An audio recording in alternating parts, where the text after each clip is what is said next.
सावन मासरात अंधियारिया सुना लागे भावना सुना लागे भावना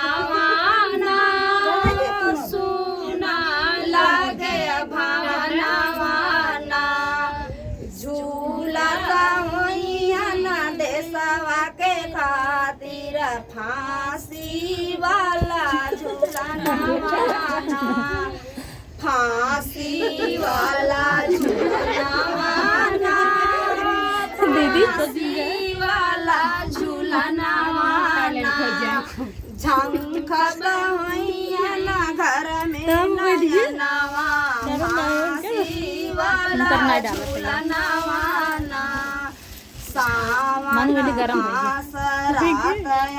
ज्यादा वीडियो बनाने सुना लागे भावनवाना सुना लागे भावनवाना सुना लागे भावनवाना झंखत घर में नयनवा फांसी वाला झूलनवाना। पहले नमस्कार जी, हमका गाय का सुनाया रंग पढ़ा तक अच्छा 8 में का याद अरे यार सुने दीदी का नाम पहली बार सुने फांसी वाला झूलना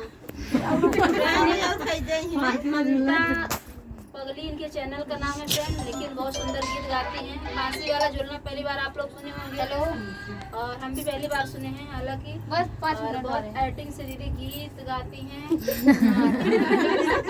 जैसे गीत है वैसे वैसे दीदी का एक्टिंग कॉमेडी रहता है, कॉमेडी बनाती है, इसीलिए इनका गाना भी कॉमेडी जैसा रहता है। तो प्लीज सपोर्ट करिएगा।